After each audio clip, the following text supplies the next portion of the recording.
Bom, temos que falar nessa aula sobre o sistema preventivo, estamos já chegando quase no final.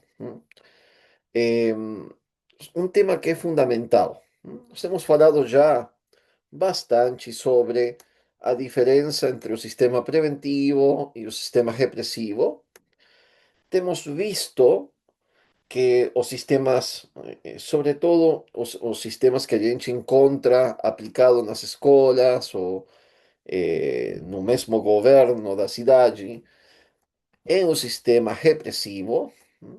E Dom Bosco, ele eh, deixou por escrito algumas das normas, algumas dos pontos que fazem do seu sistema preventivo, precisamente, um sistema que realmente dê frutos, frutos grandes.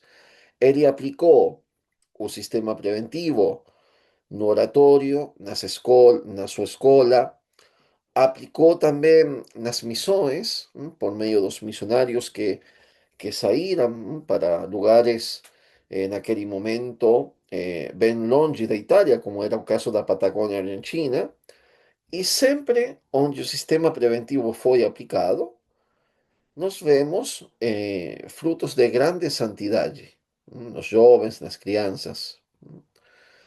Por isso que é importante para os professores católicos, as escolas que pretendem realmente fazer uma grande diferença na vida dos alunos e, sobretudo, que pretendem ajudar a salvação das almas, aprender o sistema preventivo. Mas, como nós temos visto, não é fácil a aplicação do sistema preventivo. É muito fácil para se entender, muito fácil, não tem muitos segredos nesse sentido, mas muito difícil de se aplicar porque ele exige a virtude no educador, principalmente, tá? Na pessoa que educa. Ele tem que estar disposto a morrer. hum. Quando falavam com Dom Bosco de onde ele tinha tirado as ideias, né, do sistema preventivo, ele respondia daquele sonho que ele teve com 9 anos, que a gente já viu aqui, mas também que ele tinha aprendido isso do Evangelho, porque o jeito que Cristo usou para educar os apóstolos, os discípulos. Eh, e por isso que, novamente, exige a prática da virtude nos educadores.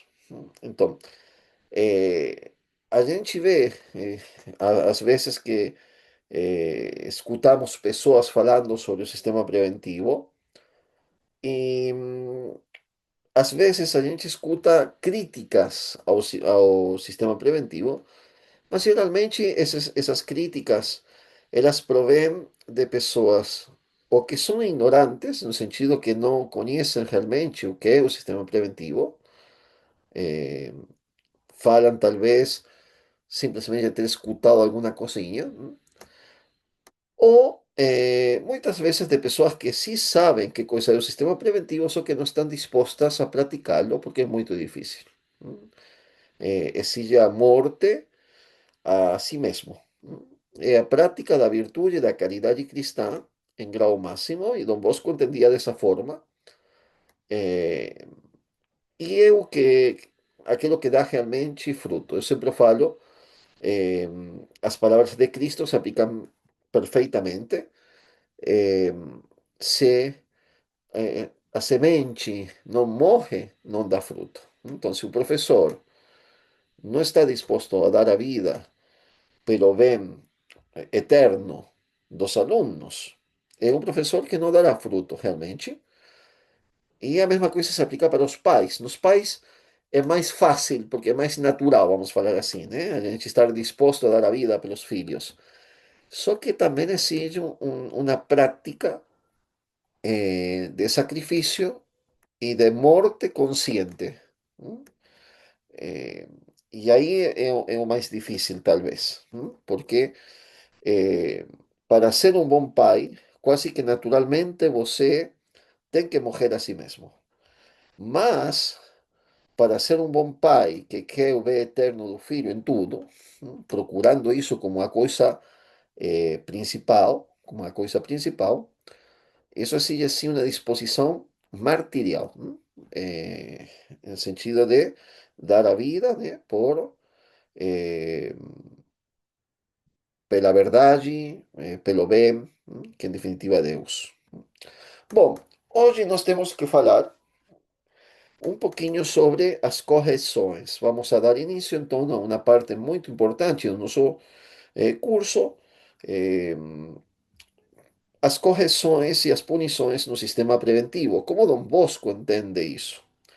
Tem pessoas que acham que talvez não tem lugar as correções no sistema preventivo, bom, mas elas são muito importantes, na verdade. Só que feitas do jeito certo. Feitas do jeito certo. Então, essa aula de hoje, eu acho que é bem fácil também para ser aplicada na própria casa com os próprios filhos também. Ajuda muito para a gente entender, deixar as coisas claras, até com os próprios filhos. Vou compartilhar aqui a minha tela para iniciar.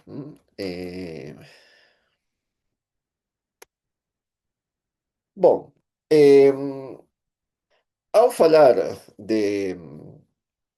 de correções ou de eh, punição, a gente deve entender bem que para Dom Bosco, a educação exige a cooperação não unicamente do educador, mas também do educando, do aluno.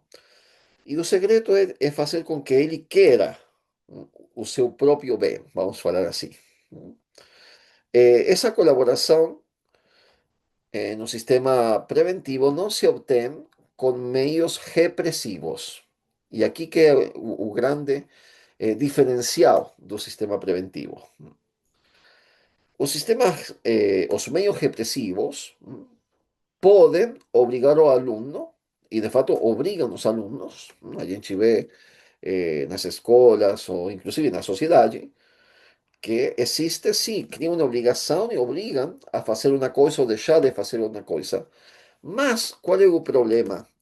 Que na educação, para quem quer formar realmente pessoas livres, porque o nosso ideal como pais e como educadores é que nossos filhos, que os nossos alunos, sejam livres.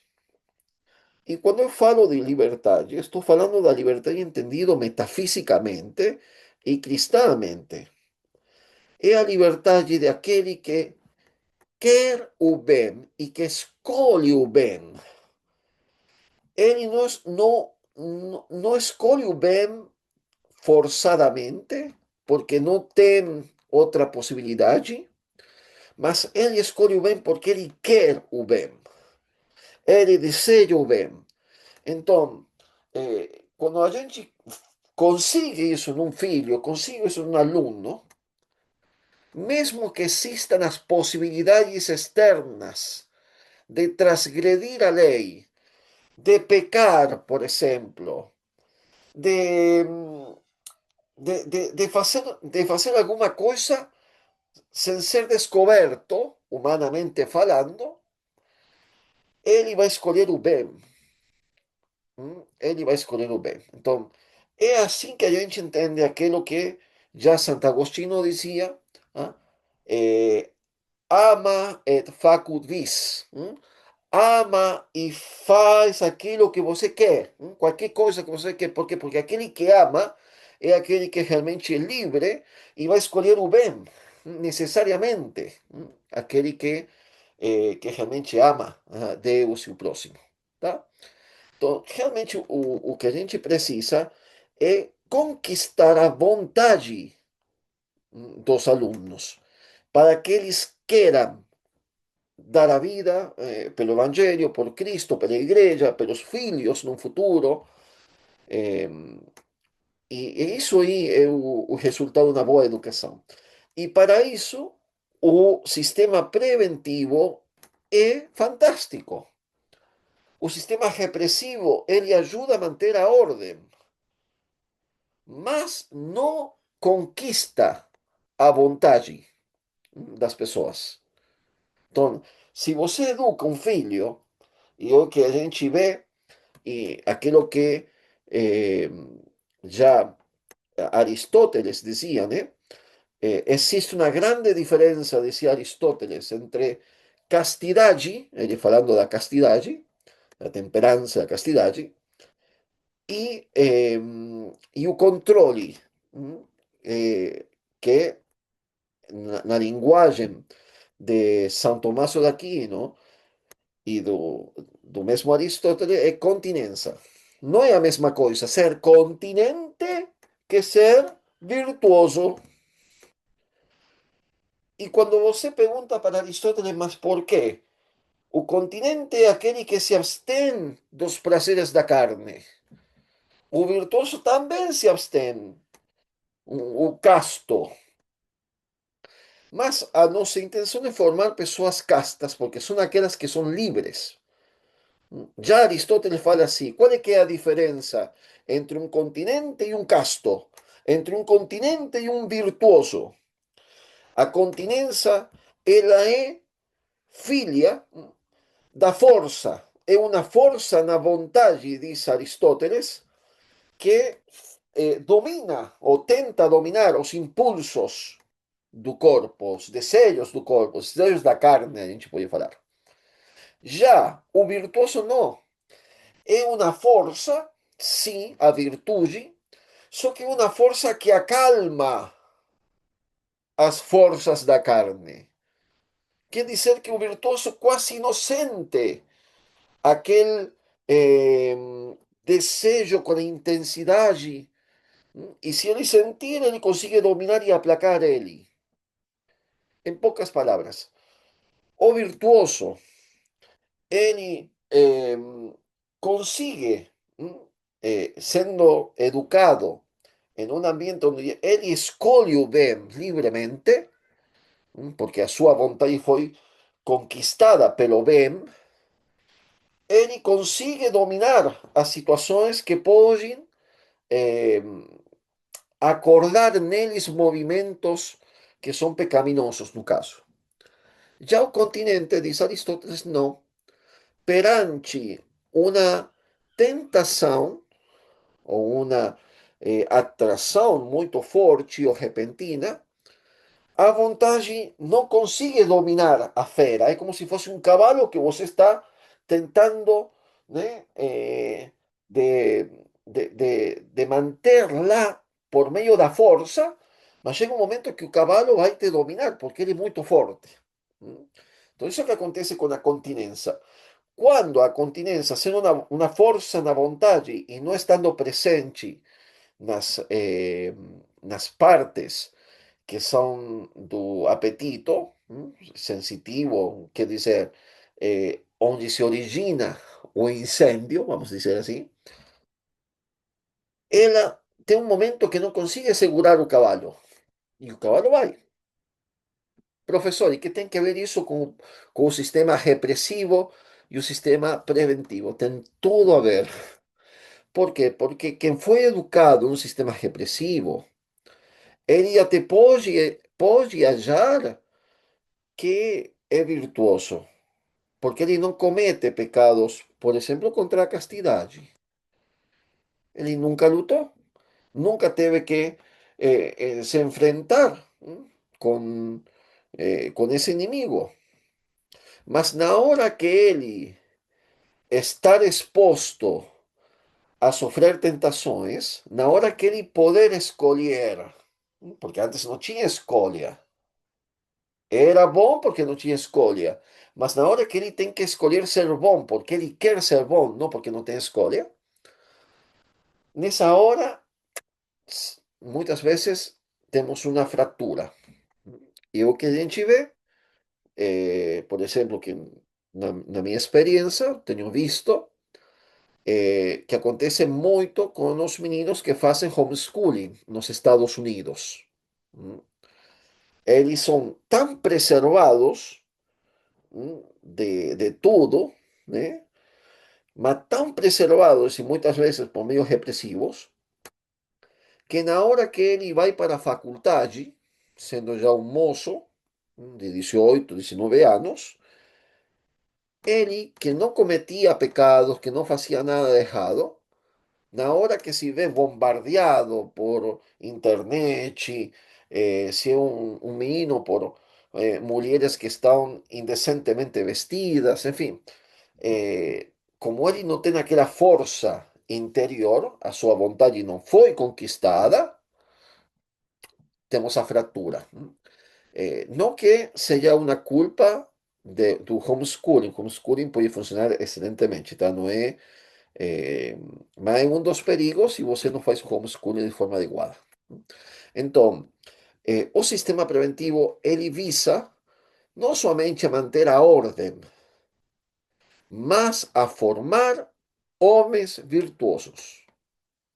Então, conquistar a vontade. É, é isso que a gente quer. Eu quero que meu filho seja bom, não porque eu estou presente, mas quando eu não estou presente. Que ele ame a Deus, não porque eu estou lá levando ele para a igreja, mas na hora que eu não estiver com ele, que ele continue fazendo isso. Então a gente precisa conquistar as vontades. E para isso, o sistema preventivo é um método, só que, novamente repito, é difícil, é sacrificado.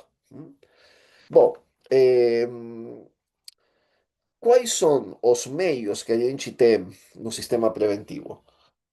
Nós temos que lembrar sempre a razão, a religião e a amorevolezza, os três pilares, as três colunas do sistema preventivo. Então, é por meio da razão e da religião, principalmente, que nós devemos apelar à consciência dos nossos alunos, dos nossos filhos, formar aquilo. O jovem, quando a criança, que tem a capacidade, né, que já tem uso de razão, eh, entende que realmente ela é merecedora de um castigo por aquilo que fez, quando ela vê isso claramente, é já o início vamos falar assim, da cura interior. Porque o primeiro passo sempre para você ser curado de alguma doença qualquer, de qualquer vício, é o mais difícil.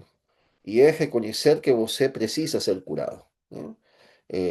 Que acontece com os, por exemplo, aqueles que têm um vício com o álcool, né? Os alcoólatras, eles, o primeiro passo, que é o mais difícil, aqueles 12 passos, né, que são fantásticos, dos alcoólatras anônimos, é reconhecer que temos um problema e que está fora da nossa capacidade de resolver, às vezes, como é esse problema aí. E isso acontece com qualquer vício. A pessoa que precisa ser casta, primeiro deve reconhecer ela interiormente. Eu tenho um problema com a castidade. Eu preciso de ajuda. É, e isso a gente tenta fazer, tenta criar, desde que os nossos filhos e os alunos são pequenos, que eles entendam as regras, por exemplo, da casa, as regras da instituição e as regras principalmente divinas, e que entendam que aquelas regras estão lá para o bem deles. É, disso se trata. Então, é tudo um arte fazer isso. É tudo um arte. Quando Deus nos dá um mandamento, é para o nosso bem.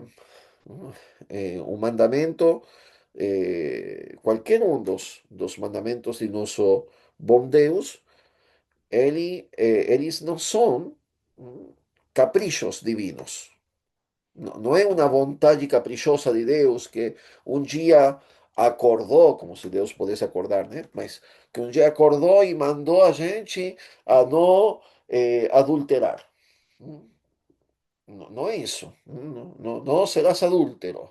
Não é isso. Porque precisamente o adultério Deus o proíbe porque ele é ruim, ele é uma coisa má em si mesma. E sendo uma coisa má em si mesma, é um mal para mim. E assim com cada coisa. Não são caprichos divinos. eh, e assim tem que ser as leis que a gente cria. Vocês sabem, estou falando demais já, estou vendo o horário aqui passar.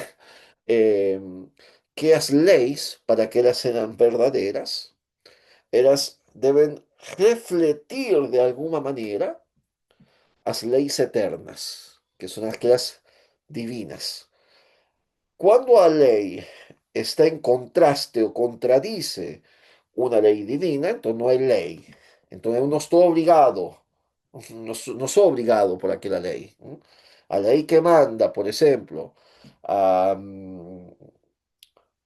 a no rezar como acontece en los Estados Unidos o en algunos lugares de Gran Bretaña. Você não pode rezar eh, perante as clínicas abortivas, de abortos, né? ¿Cómo así no puedo rezar? Entende? Eso es contrario a caridad, entonces eso no tem força de lei. Eu posso desobedecer, com certeza terá consequências, né? Porque você talvez vá preso, mas você não cometeu um pecado. Já quando o Estado emite uma lei que realmente é, que é um eco daquela eterna, você tem a obrigação de obedecê-la, como acontece com o respeito à propriedade privada, por exemplo. A mesma coisa acontece nas nossas casas e nas nossas instituições. Então, a gente tem que estar certo de criar leis que não sejam caprichos, porque Deus não cria leis por conta de capricho. Tá? Vamos ver então como Dom Bosco fazia isso. É bastante. A gente está iniciando uma introdução, vai levar várias aulas falar sobre isso, porque é muito importante. Mas é importante que vocês entendam bem como Dom Bosco fazia e como a gente pode fazer também. Bom, primeira coisa, a lei tem uma função educativa. E é o que a gente precisa entender. As nossas leis, qualquer uma, da instituição escolar, da minha casa, da minha família, ela deve ter essa função educativa para os meus filhos, para preservar o bem e para promover o bem. A primeira coisa do método preventivo de Dom Bosco, é o que já estava falando eu, é o conhecimento da lei. Conhecimento da lei. É, é interessante ver na vida de Dom Bosco a insistência que ele dá para esse ponto. Que os alumnos, os meninos, deben conocer a ley, deben saber que existe aquello, que aquello no puede ser feito, por ejemplo, que aquello está prohibido. Y Don Bosco no se contentaba con simplesmente hallar que todo el mundo sabía. Él coloca grande énfasis a cada año en lembrar os alumnos de forma permanente sobre as leis. ¿Por qué? Porque Don Bosco era una persona que entendía muy bien la psicología de las crianzas y los jóvenes. Psicología de las crianzas que ellas esquecen rápidamente las cosas. Y los jóvenes también, los adolescentes también. Rápidamente esquecen. Você manda seu filho de um lugar para outro na sua casa e talvez chegando lá, ele já nem se lembra o que você pediu. ¿No? Cuando a gente, na minha época, que era pequeno e podíamos sair sozinhos de casa, né? Já mudou tudo aquilo já. Minha mãe me mandava no mercado para fazer algumas compras às vezes, né? Eu com 8 anos na Argentina, mas era bem seguro, não é como hoje. E, e ela sempre escrevia as coisas. Por quê? Porque ela já tinha experiência que eu saía da porta da casa e esquecia tudo. Esquecia totalmente tudo. Era um problema depois. Eh, e principalmente, na verdade, com os meninos. Então, atenções para as mães e para as professoras. Os meninos tendem a esquecer as coisas muito mais rápido que as meninas. É uma questão de psicologia, simplesmente. Eh, Dom Bosco então sabia disso e por isso que insiste aos educadores que devem lembrar as regras aos alunos de forma constante. E ele coloca muita insistência nisso. O diretor, nos diz Dom Bosco, deve dar a conhecer bem as regras, os prêmios e os castigos estabelecidos pelas leis disciplinares, para que o aluno não possa desculpar-se dizendo não sabia que isso era mandado ou proibido. Então, para quem é professor, diretor, é um elemento que é essencial na instituição. Lembrar de forma constante. E vamos ver como Dom Bosco fazia isso. Por que motivo Dom Bosco insiste tanto? Nos diz Dom Bosco, a instabilidade juvenil que num momento esquece as regras disciplinares e as punições que elas ameaçam. Os jovens esquecem. Por isso, muitas vezes, uma criança torna-se culpada e merecedora de uma pena que nunca levou em conta e da qual não se lembrava de forma alguma no momento da falta cometida e que certamente teria evitado se uma voz amiga a tivesse advertido. Então se trata disso, se trata de prevenir que a criança, que os jovens façam o que não deve ser feito. Em vez disso, Dom Bosco afirma: o aluno previamente avisado não fica desanimado pelas faltas cometidas. Talvez ele comete as faltas. E aqui que vem aquele apelo que eu falava no início, a razão. Não quer dizer que o aluno talvez não vai cometer as faltas. O fato de a gente lembrar a regra, o que teu filho não vai fazer aquilo que você já falou 1 milhão de vezes para não fazer. Só que ele não fica desanimado quando elas são encaminhadas para o superior, para o diretor, ou para o pai ou a mãe que vai corrigir. Por quê? Porque o menino se sabe merecedor de um castigo. Que ele comete uma lei, sabe que merece castigo. Isso a gente experimenta. Quando a gente faz uma coisa contrária à vontade de Deus, a gente sabe que merecemos um castigo, porque aquilo não foi justo e que merece uma punição. Al mismo tiempo, lembramos la misericordia y todo aquilo, mas sabemos que somos merecedores. E a mesma coisa acontece com os meninos. Eles sabem quando fizeram uma coisa errada, mas eles sabem que fizeram uma coisa errada se eles se lembram que aquilo não podia ser feito. Então, eh, aqui que está o ponto central. Eles não ficam desanimados no ato da correção, porque quase que eles imploram pela correção. Nos diz Dom Bosco, o aluno previamente avisado não fica desanimado pelas faltas cometidas, como acontece quando elas são encaminhadas ao superior, nem nunca se irrita pela correção feita ou pela punição ameaçada ou infligida, porque nelas há sempre um aviso amigável e preventivo que o faz refletir, e por isso consegue ganhar o coração, a vontade. De modo que o aluno conhece a necessidade do castigo e quase o deseja. Eu falava que uma das coisas que Dom Bosco acostumava fazer era, quando ele tinha que corrigir, ele chamava o aluno, contava, né, a falta, corrigia a falta, e quando era merecedora de uma punição, muitas vezes ele perguntava para o aluno o que acha que ele merece. que haja que você merece fazer. E aí o aluno falava, e geralmente as crianças que têm esse senso de justiça tão forte, porque uma criança tem senso de justiça muito forte, eh, aplicaban castigos así, gigantes. Então aí Dom Bosco falava, não, você não vai fazer isso, não. Então você vai fazer somente isso aqui. Você vai ir lá e fazer uma oração, por exemplo, uma visita ao Santíssimo. Ou você vai ir lá e vai pedir somente desculpas e pronto.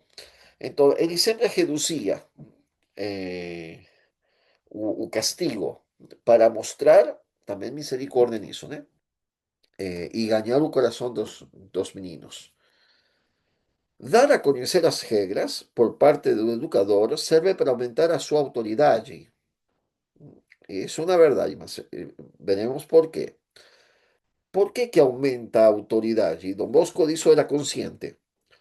Porque o aluno, a gente apela a que coisa? A razão. No caso da instituição escolar, na nossa casa. Se convencem que as regras estão para o bem deles e não por arbitrariedade. Quer dizer, por capricho do pai.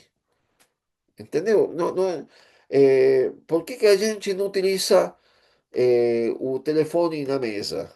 Por capricho do pai. Não é porque meu pai não gosta. É um capricho. Entendeu? Eh, Senão por coisas objetivas. As regras não são colocadas por impulso. E Dom Bosco queria que os alunos eh, fossem totalmente conscientes disso. Más que elas existen para hacer o como un medio eficaz para que eles sejam melhores, para torná-los melhores, que dicen, pelo bem deles. Então, é por isso que a gente coloca regras, tanto na escola quanto na casa. De ahí que Don Bosco, por ser una cosa muy práctica, aconsejaba a los padres salesianos a no decir que yo quiero que sea así. ¿Por qué eso? Porque yo quiero. Mas a falar as regras ou regulamentos exigem assim. E é para não se vê, né? Para ver da instituição. Quando você faz isso, e veremos como Dom Bosco eh, realmente entendia que era assim, que devia ser feito, quando a regra se manifesta não como um acto de capricho daquele que a coloca, mas como uma coisa que ajuda o filho a torná-lo melhor, isso faz com que você também deva se submeter à regra. Por exemplo, você cria uma regra na sua casa ou na sua instituição. Está proibido a gente assistir ou usar telefone na mesa quando a gente vai almoçar.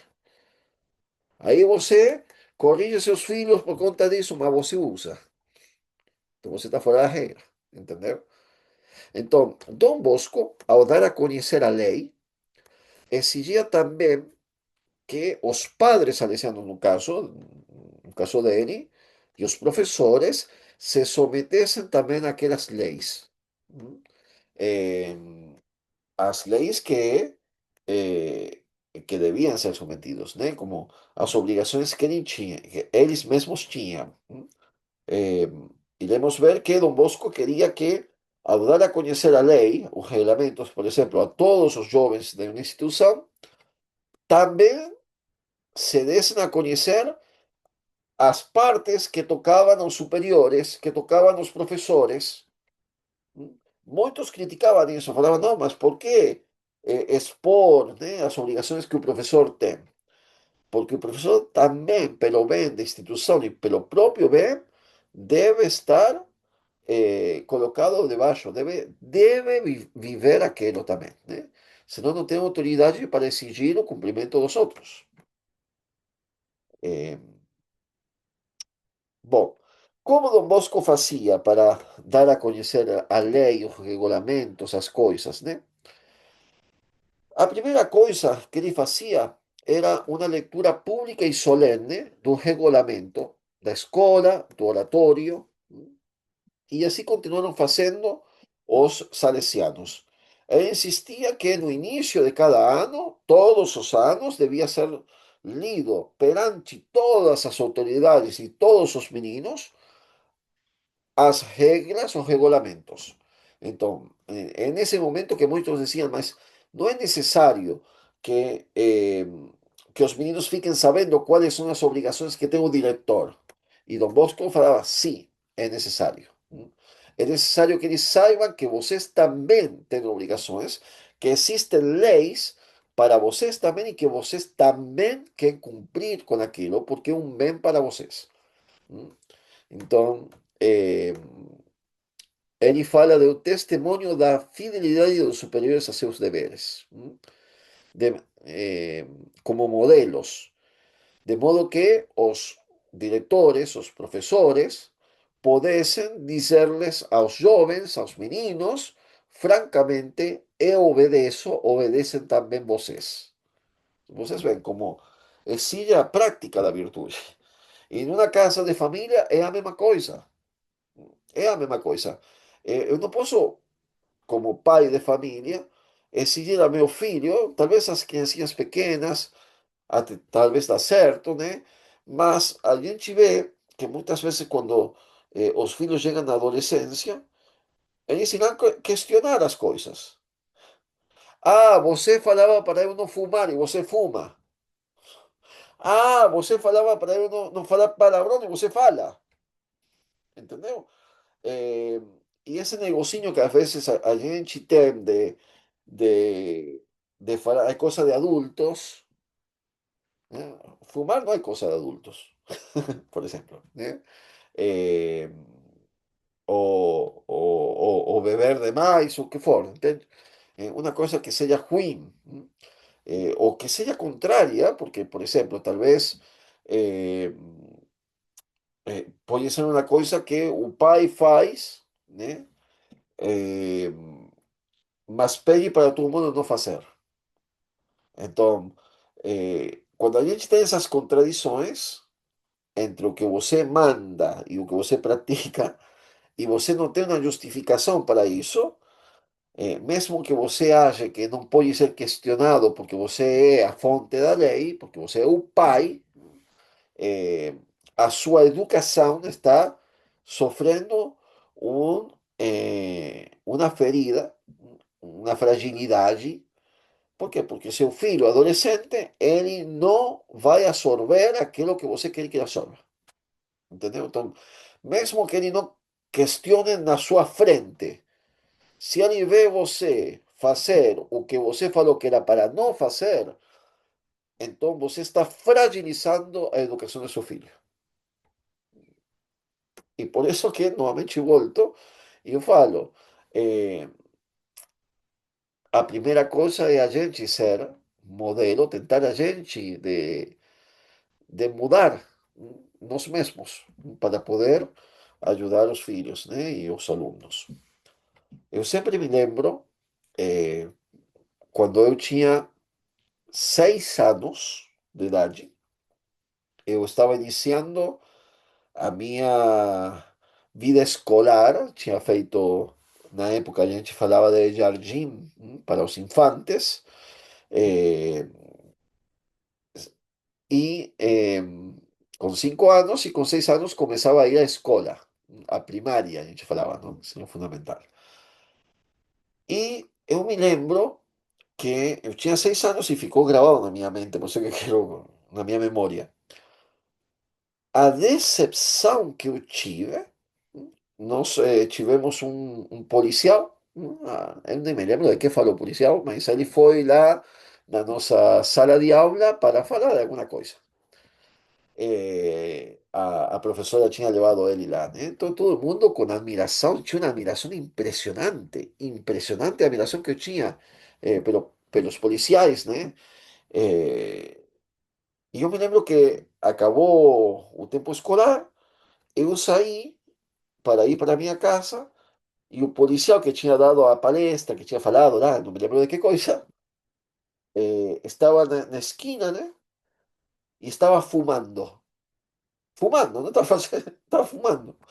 Eu me lembro, assim, como criança, a decepção que eu tive interior. Até hoje eu me lembro disso. Não é que tá, a gente hoje sabe que não é uma coisa grave, mas por quê? Porque tanto é que eu não me lembro o que ele falou, mas me lembro da decepção que ele causou em mim, entendeu? Então, eh, a gente tem que ser consequente, tem que tentar por todos os meios de ser consequente com aquilo que a gente quer passar para os outros, né? E é muito difícil fazer isso, mas a gente tem que tentar.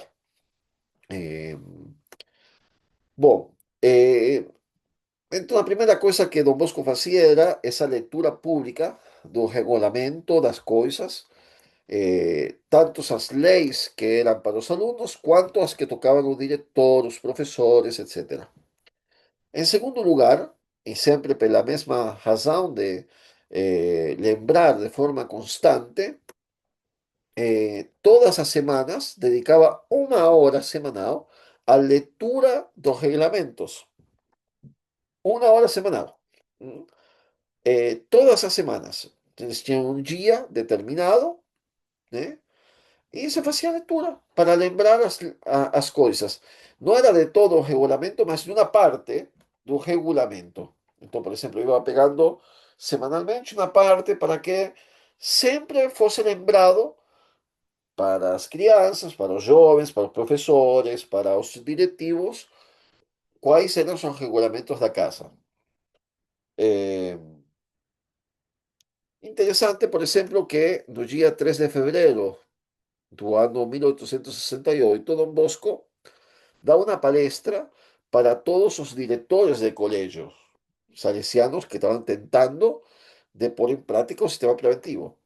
E exorta nessa palestra os padres e clérigos, que são seminaristas, a serem os primeiros a observar as regras da casa e que todos procurassem ter um conhecimento exato delas. Então, professores, padres, todos, não interessa se era o prefeito, se era o encarregado de manter a disciplina, não, todo mundo, para Dom Bosco, nessa instituição, por exemplo, na escola que quer aplicar o método preventivo, tem que estar ciente de quais são as coisas. E Dom Bosco recomenda ao diretor de estudos que encontrasse um modo de ler todas as semanas um trecho do regulamento aos padres, clérigos e jovens reunidos. Mais de uma vez rejeitou a proposta feita por alguns de esconder dos jovens as regras a que os clérigos e os padres devem se submeter. Os jovens, dice Dom Bosco, terían motivos para reclamar cuando, cuando dicen que solamente ellos están sometidos a regras y deberes.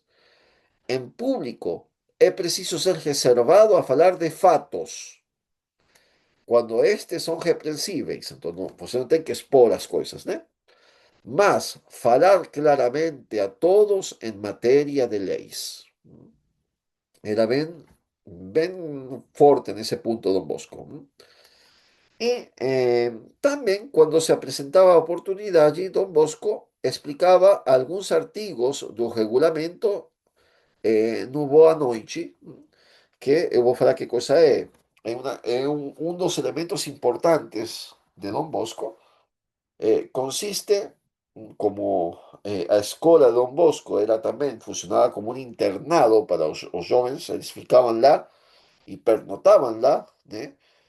No todos tinham internos e externos, então tinha alguns que voltavam para a casa deles, mas tinha um grupo que ficava e dormia lá, né? Que eram geralmente os pobres, né?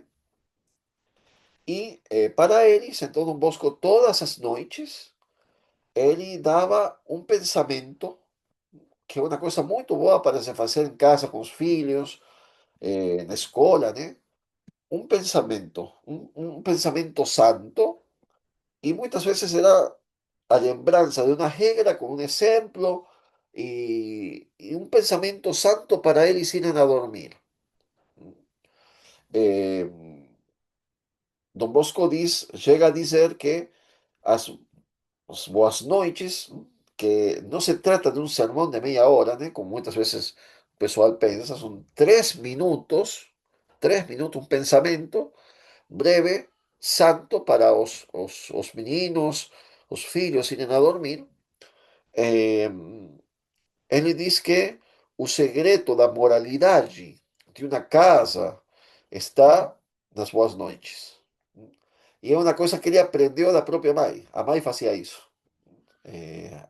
A mãe Margarita. Então, às vezes é uma história de um santo, uma virtude, enfim, sempre um pensamento santo para ir a dormir. Então, é uma coisa bem interessante para se aplicar nas escolas e também nas próprias famílias, com os próprios filhos. Eh, Criar um momento de boa noite, né? Então, aí o pai, ou um dia o pai, um dia a mãe, pensar uma coisa, uma historinha, contar uma história de um santo, uma história do Evangelho, com deixar esse pensamento para esse momento da noite. Bom, numa escola talvez não seja uma boa noite, porque talvez a escola acaba meio-dia, mas pode ser utilizada também, né? Adaptada para o momento do dia. Quando eles vão embora, por exemplo, despedir os alunos com um pensamento santo, né? Se lembrem de tal coisa. Bom, pronto. Eh, Bom, querendo que os alunos compreendessem bem seus deveres e responsabilidades, enfatizava as consequências morais da negligência das leis disciplinares. E aqui uma coisa muito interessante. ¿Por quê? Porque muitas vezes eu já recebi essas perguntas, Padre Andrés também. eh, ¿É pecado transgredir as leis da escola, por exemplo, ou da casa, né? O que for? E é interessante, Dom Bosco fala assim, na noite do 30 de maio de 1865, depois de ter falado de outras coisas, acrescentou: Muito de vós perguntareis: é pecado transgredir as regras da casa, do oratório, da escola? Já pensei seriamente sobre esta questão e respondo-vos com um sim absoluto. Não vos digo se é grave ou leve. É preciso avaliar as circunstâncias, mas é pecado. Alguém me dirá, mas na lei de Deus não está escrito que devemos obedecer as regras da casa. Ouçam, está nos mandamentos. Honra teu pai e tua mãe. Vocês sabem o que significam essas palavras, pai e mãe? Elas também incluem aqueles que os substituem. Não está também escrito na Sagrada Escritura: obedecer a vossos superiores. Se vocês devem obedecer, é natural que eles tenham que mandar. Eis a origem das regras de um oratório e eis se elas são obrigatórias ou não. Então, é bem interessante. Eh, Muito bem. Então, Dom Bosco dava a conhecer, insistia em lembrar eh, o- as regras, os regulamentos para os alunos de forma constante e também para os professores e os membros da instituição. Eh, Muito bem. Segunda coisa, mesmo que já estamos acabando, eh, como corrigia Dom Bosco? Como fazia essa correção? Eh, Dom Bosco, quando existiam, quando depois de ter dado a conhecer a lei, lembrado para os alunos, existia ainda, porque vai acontecer, faltas, né? Então, aí era necessário, é preciso, avisar e corrigir. Então, vamos ver primeiramente as correções e depois as punições.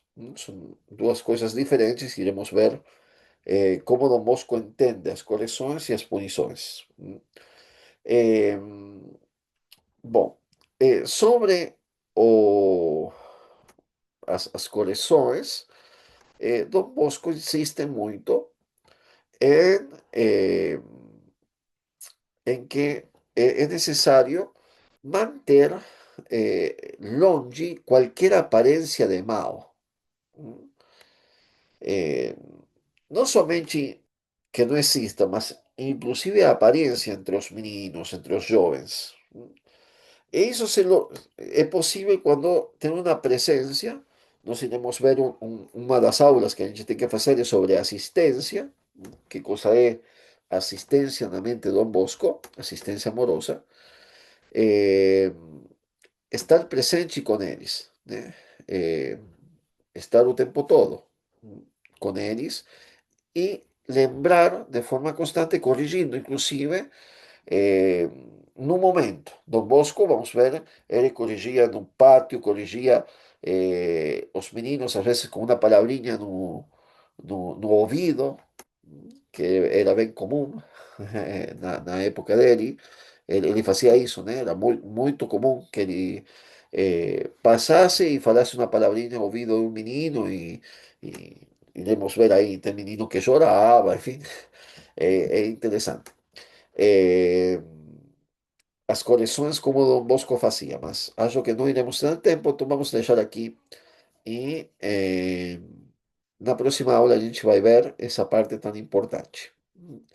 Agora, para quem tenha alguma dúvida, queira perguntar alguma coisa, vou ficar à disposição aqui. Vocês podem abrir os microfones, só um minutinho, e perguntar o que quiserem. Se alguém tem alguma dúvida, por favor, à vontade.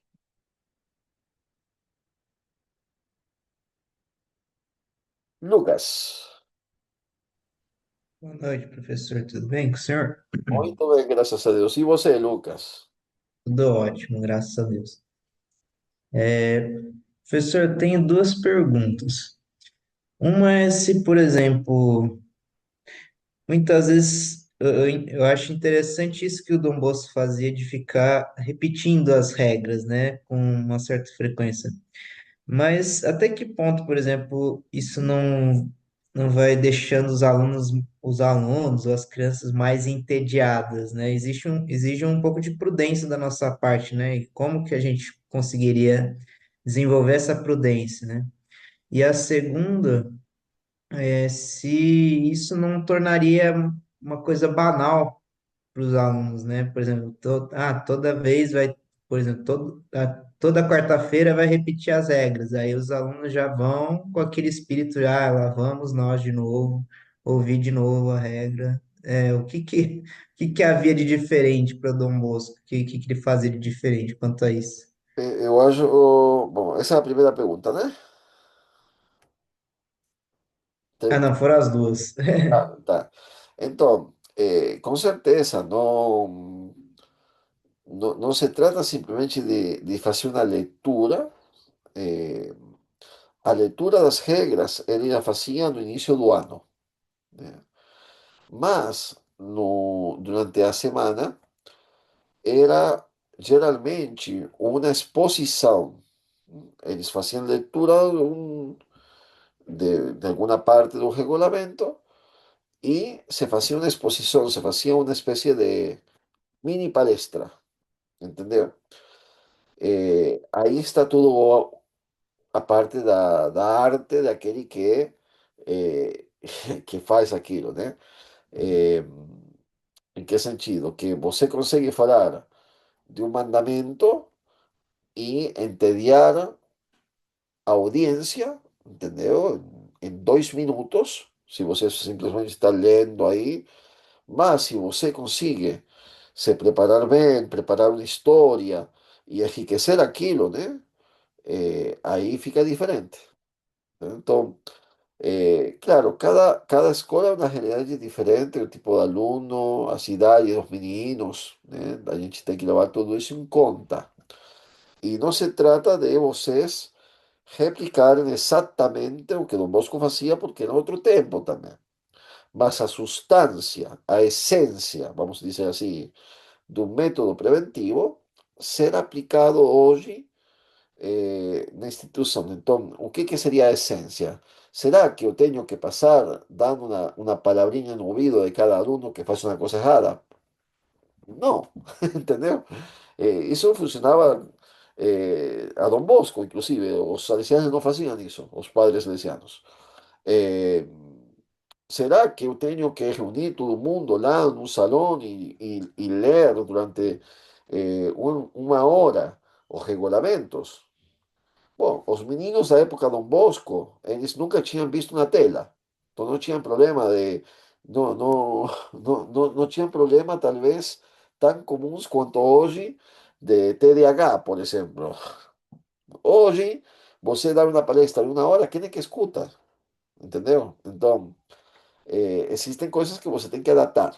E aí que está a prudência, que você falou bem. Como que eu faço isso? Como que eu consigo hoje dar a conhecer? Talvez tenha que ser feito de uma forma diferente, entendeu? Eu sei que eu devo dar a conhecer os regulamentos, mas como que eu faço hoje? Como que eu faço na minha instituição, na minha escola, na minha família? Como que eu faço? E aí, bom, ver também o que Deus vai te inspirando, entendeu? Então, repito, não se trata de imitar 100% materialmente o que fazia Dom Bosco e da época Dom Bosco. Sim, Lucas. Eu me lembrei de uma outra coisa que eu queria até partilhar com o senhor. Por exemplo, se nós estabelecemos uma regra, ou se nós mostramos que o tal comportamento é ruim, né? E aí o aluno começa a zombar de como nós falamos a regra, ou da regra em si, ele não entende claramente. Por exemplo, não sei se os meninos faziam isso na época de Dom Bosco, né? O que que ele orientava quando começava a desprezar as regras? Eles mandavam embora.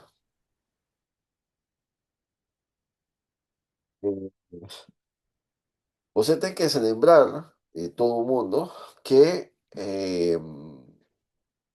o sistema preventivo existe hoje, por exemplo, esa parte de aplicar las reglas en un ambiente en donde se está aplicando aquilo. Se você me fala, Lucas, que no sei escola, você vai fazer isso, uma escola que é pública, por exemplo, é impossível, entendeu?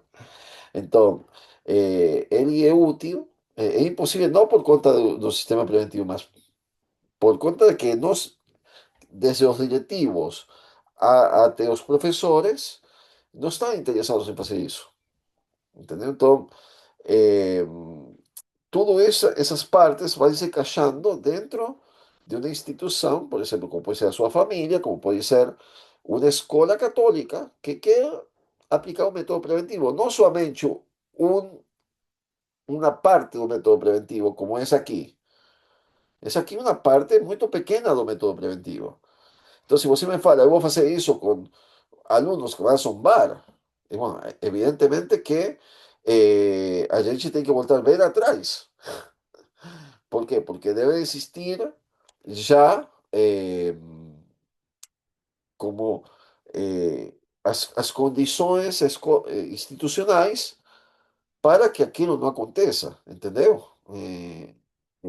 Então, eu acho que às vezes a dificuldade que talvez você encontra, Lucas, não sei se estou certo ou não, é o fato de você pensar no que a gente está falando aqui, talvez. Por exemplo, hoje eu falei de lembrar as regras e você se imagina você no seu âmbito escolar, hoje, dando isso, entendeu?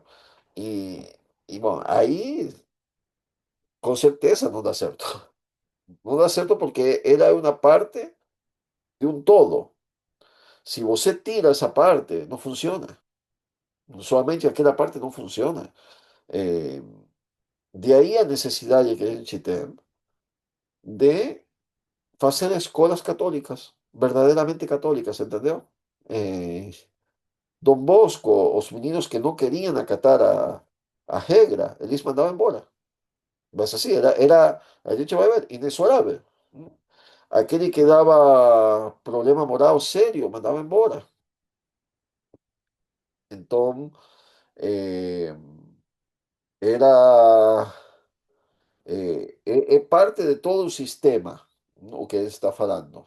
Não é o sistema. Então, aplicar isso sozinho, na sua realidade, por exemplo, não daria certo. Talvez aí na escola, não me lembro onde que você trabalha, Lucas, mas se não é uma escola que quer aplicar, que todo mundo está na mesma página, então não funciona. Não, não tem como funcionar, entendeu? Não tem como funcionar porque você perde eh, as ferramentas para fazer que funcione o sistema preventivo. Entendi. Então, no caso, é um sistema que nós devemos aplicar numa escola, né? Não, não tem como eu pegar, por exemplo, essa parte eu aplico e essa parte ainda não consigo aplicar, eu vou tentar adaptar alguma coisa. Então, não, não Não, você adianta. pode te adaptar, mas, por exemplo, essa parte específica, você, se você tira tudo que a gente falou, dos diretivos, das diferentes funções, de estar presente com os jovens, de ganhar o coração dos jovens, tudo isso, e, e só que aplicar essa parte aqui de lembrar os jovens, eh, de que coisa vai servir que eu lembre os regulamentos se depois não vai ter ninguém que vá lembrar eles no pátio, por exemplo? Porque essa é a função. Então, eh, não vai ter, os professores não vão estar presentes o tempo todo com eles, nas atividades que eles fazem. Eles não vão ser amigos dos meninos. Então, não dá nessa realidade para aplicar. Eh, Você, como professor, pode se adaptar o que você consegue, mas você não está aplicando na instituição o sistema preventivo. Você tenta adaptar a sua realidade os elementos do sistema preventivo, mas a sua escola não aplica o sistema preventivo, entendeu? Então aí fica difícil. Existem coisas que é mais fácil da gente poder usar e coisas mais difíceis da gente poder usar. Até se você me fala, será que eu posso fazer semanalmente uma reunião com os alunos para lembrá-los? Vou contar aqui brevemente uma escola que eu conheço, lá na Argentina. Bachillerato humanista. Eh, Escolarmente, assim, intelectualmente, excepcional. Os meninos são incríveis, tá? No, na parte de ensino, por exemplo, eu conheço um menino de 17 anos que na escola já consegue ler o Evangelho de São João em grego. Então, é uma escola, assim, praticamente pública, tá? No sentido que não cobra. Mas, nessa mesma escola, eles têm, todas as semanas, eles têm um momento em que se faz a leitura eh, por, eh, por turma, entendeu? Se faz a leitura, se vai lembrando as coisas, o regulamento da escola, só que também, juntamente com histórias, um momento que é muito agradável para os meninos. Então, eles conseguem aplicar. Segundo, nessa mesma escola, os meninos podem sair todos os dias, ter um padre ou mais padres que estão lá para confessar e fazer direção espiritual com os meninos. Então, o menino pode sair da sala de aula para ir a falar com o Paulo um momento que ele quiser, se é para falar com o padre, entendeu? Então, existe toda uma realidade que é de escola católica. E aí sim aplica um sistema preventivo. Aí você vê os padres, que são poucos, com os meninos o tempo todo, e os professores com os meninos, compartilhando, entendeu? Então, e é fantástico de se ver. E são todos meninos de condição econômica baixa, mas é uma instituição onde se aplica. Então, aí eles conseguem fazer, sim, a leitura dos regulamentos, conseguem ter semanalmente. um momento penitencial na escola, com toda a escola, um momento penitencial, se faz o exame de consciência, quem quiser vai e se confessa. Então, é outra realidade, Lucas, entendeu? Como uma escola católica de verdade, é outra realidade que a gente às vezes não, é difícil de imaginar. Mas a gente deve eh, tentar de fazer isso. Deve tentar fazer isso. E se eu não consigo na escola, na minha casa, com a minha família. Eh, tá bom? Perfeito, muito obrigado, professor. Mais alguma pergunta? Alguma dúvida? Boa noite, professor. Professor, Se quem acho que o está? Rodrigo ia perguntar primeiro. Pode, Rodrigo. pode perguntar, Pô, pode perguntar, que depois eu. Pode perguntar, Rainha. Não, teve uma hora que o senhor falou, obrigada. Teve uma hora que o senhor falou que ele não repreendia o tempo todo. uhum, É, eu aqui em casa, eu acho que eu sou uma matraca, assim, cabeça das minhas filhas, né? Só tem 4 anos ainda. uhum, E eu não me vejo, assim, não falando as coisas, porque eu acho que é meu papel orientar, né? Eu aviso muito e lembro ela das regras antes dela cometer, né, a falha, mas aí ela faz. E aí eu já vou e falo. uhum. Eu tô tentando fazer esse exercício de não falar na hora, mas aí é que tá, né? O que que eu posso deixar passar? O que que seria uma falha assim, ok, de deixar passar? E o que eu tenho que intervir, né? Tem algum critério para isso? Sim, veja, a senhora tem que corrigir e tem que falar na hora quando são coisas, porque a sua filha tem 4 anos. Então ela precisa, se ela está. Esquece, né? Esquece. Esquece e depois ela não tem ainda uso de razão. Então, às vezes entende mais pelo fato da senhora repreender ela, se está fazendo uma coisa que é errada, até perigosa para ela, entendeu? Como dizer, ela quer ir lá e colocar os dedos lá no, Uhum. na tomada. Então, tem que ser a repressão nesse sentido. Não é um castigo físico que a senhora tem que dar, até, às vezes pode ser também, inclusive fisicamente, entendeu? No caso da senhora com a filha, porque ela tem 4 anos. Então, eh, só que isso aí tem que ser acompanhado. Se a vida da sua filha é simplesmente repressão, que a senhora está constantemente, deixa isso, vai lá, né? E não tem um momento que seja também de estar, sabe, de graça com ela, gracinha, de amor, que eu acho que não é o caso da senhora, né? Então não tem problema, é o normal. Uma criança de 4 anos, ela não tem uso da razão. Então ela ela não entende as coisas. Ela se move sensivelmente, entendeu? E às vezes por medo ou por amor, mas sempre sensivelmente. Então, eh, aí sim é preciso que a senhora fale que o que não pode ser é que a senhora, por exemplo, ficar brava com a filha, porque do mesmo jeito que ela não tem ela não faz essa coisa por malícia, entendeu? Então, eu não tenho realmente por que ficar brava com ele.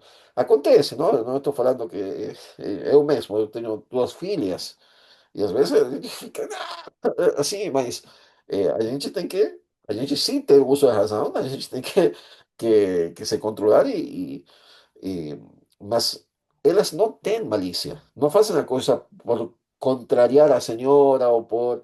É uma questão aí sensível, mas ela precisa sim de direção firme, firme, de paciência, né? O fato de falar bem, não usar de violência verbal, isso aí não. mas sim de falar as coisas, entende? Não pode, ela vai chorar, mas ela tem que chorar. E ela vai chorar, vai fazer birra, e tem que, e é assim mesmo, entende? Assim, é assim, tem que ser assim mesmo, né? Uhum. Eh, eu quero comer isso aqui, mas é uma coisa ruim, você não pode. Não pode comer. Papai já falou, mamãe já falou que não pode. Ah, não pode. E pega, eu tiro da mão, não pode. Já falei que não pode. É assim, entendeu? Então, muita paciência, eh, sobre tudo isso, entende? E firmeza, com ela. Lá na frente, a senhora aí sim vai precisar, então, de mais diálogo com a filha. Não? Mas lá na frente, né? E na medida que a filha vai crescendo, mais diálogo, entendeu? Mas agora ela não entende por que não pode fazer aquilo. Para ela, eh, o biscoito que a senhora está tirando da mão é a vida nesse momento, entendeu? E então ela vai fazer a vieja porque não entende. Então, mas a senhora entende, então a senhora faz o que tem que ser feito, entendeu? Então, nesse sentido, a senhora eh, não se, como decir así, no fique triste às vezes se a senhora tem que estar de forma permanente falando a filha, não, não, não, não, porque às vezes é assim mesmo, né? Se a senhora É deixa, assim. ele vai ficar no hospital, a filha, entendeu? Porque é, Sim. é o que acontece com as criancinhas. Tá bom? Uhum. Uhum. E eu tenho uma outra pergunta. Há umas 2 aulas atrás, o senhor comentou sobre aquele livro Filoteia. Eu tenho o livro, eu tentei ler uma vez, não consegui, mas fui nos capítulos que o senhor falou de mansidão, né? Com o próximo e com si mesmo. E ainda é um livro bem difícil para eu entender. Tem alguma sugestão, não sei, algum vídeo ou algum material que ajude a ler Filoteia? Sim, tem um livro chamado A Arte de Aproveitar as Próprias Faltas. Vou anotar aqui. Mas é um livro, tá? É um livro. Uhum, uhum. Que o É, senhor recomenda ler antes de ler Filoteia. eu recomendo para a senhora Tá. A arte de aproveitar as de. próprias faltas. Uhum. O senhor lembra quem é que escreveu? Ai, não me lembro o nome. É um francês. Tá, eu vou pesquisar. Mas eu pesquiso, se a senhora, se não me manda uma mensagem, eu mando, pesquiso rapidamente o nome e mando para a senhora. Tá ótimo. Muito obrigada, professor. Nada. Professor Rodrigo, Boa noite, professor. boa noite, tudo bem com o senhor? Tudo. Professor, o senhor comentou que o Dom Bosco ele tinha em mente, conhecimento que os jovens eles esqueciam assim rapidamente as regras e sempre estaria lembrando eles. Conhecer, conhecer a personalidade, o temperamento desses jovens ajuda nessa parte de aplicação desse método? Sim, é uma das partes que a gente ainda tem que ver. Como Dom Bosco, ele categorizava os jovens em quatro categorias, que ele colocava, né? Mais ou menos. Mas ele sim buscava conhecer o temperamento dos jovens e conhecer as fraquezas dos jovens, dos alunos, né?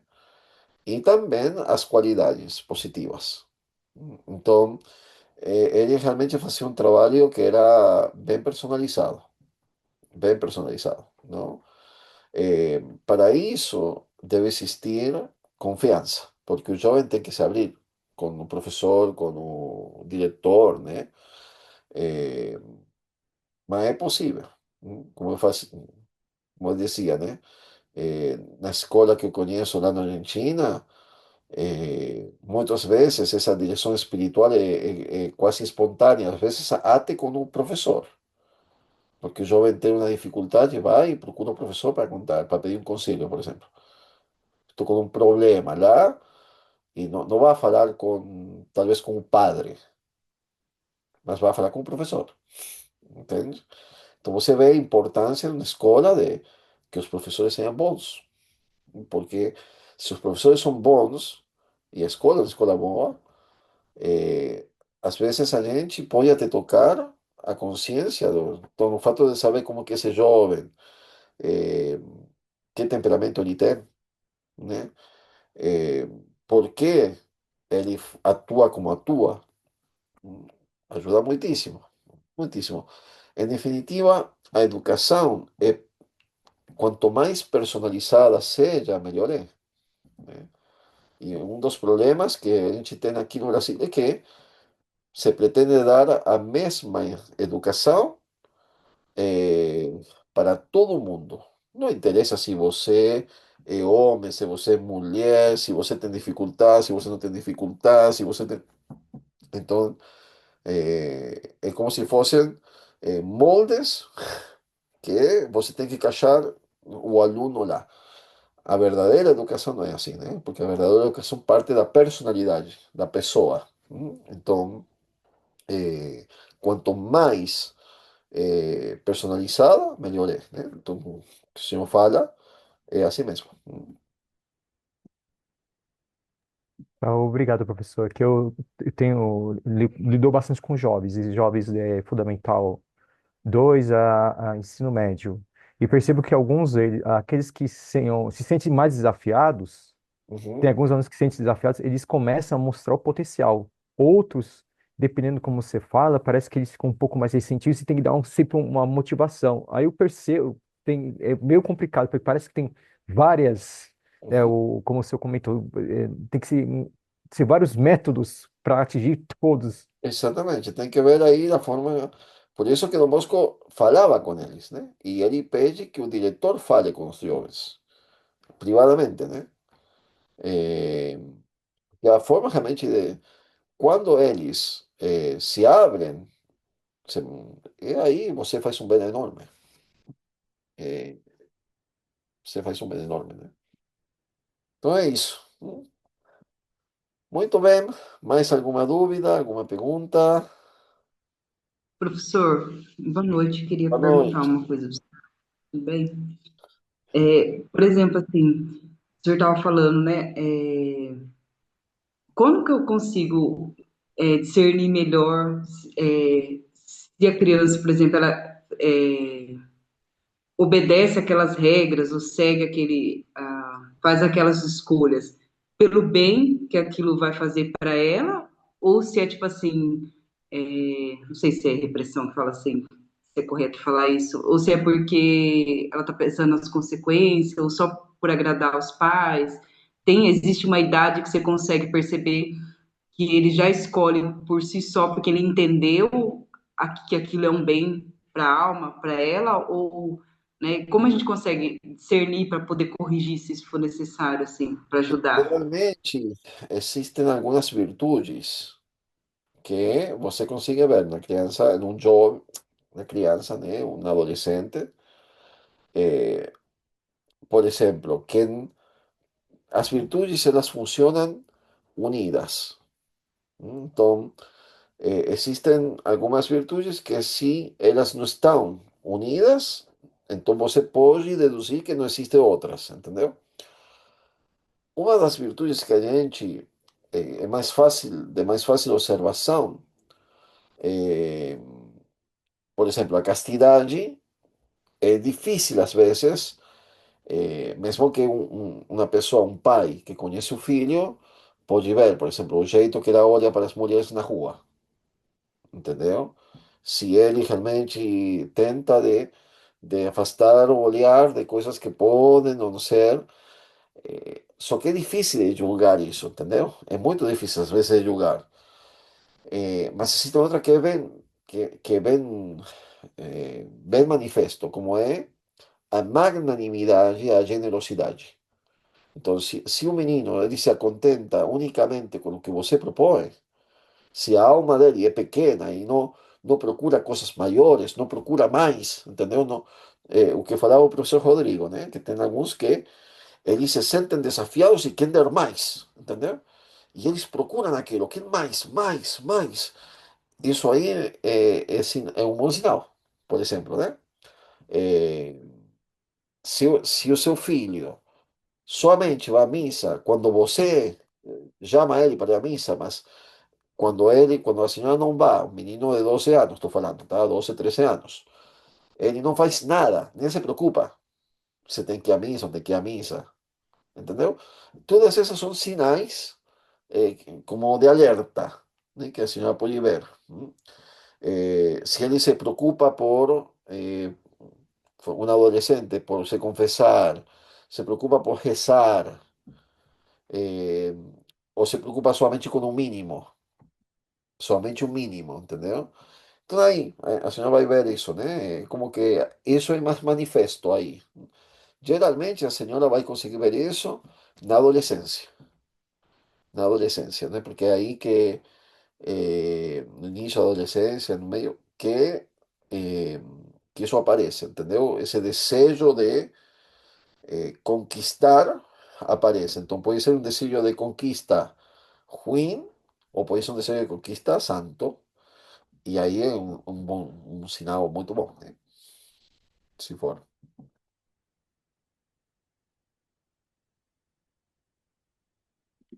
Muito bem. Bom, temos chegado ao final, então, da nossa aula de hoje. Na próxima aula a gente vai continuar com esse tema tão importante. Então, convido vocês a assistirem.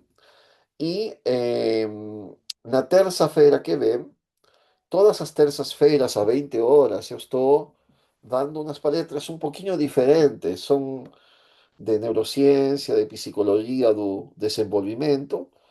E aí falando de alguns temas mais modernos, vamos falar assim, como TDAH, autismo. Então, a gente, a terça passada, iniciamos um tema de autismo e daremos continuidade na próxima terça sobre como a escola pode ajudar uma criança com autismo, né? Como eh, na prática mesmo, né? Como pode ser feito. Então, eu acho que talvez para quem tem escola ou que tem um projeto de fazer uma escola, possa ser de grande ajuda. Então, estão todos convidados aí na terça às 20 horas. Bom, eh, vamos a finalizar então com uma oração. Glória ao Pai, ao Filho e ao Espírito Santo, como era num princípio, agora e sempre. Amém. São João Bosco, rogai por nós. Em nome do Pai, do Filho e do Espírito Santo. Amém. Pessoal, boa noite para todos. A gente se vê na quinta que vem, se Deus quiser. Fiquem com Deus. Tchau, tchau.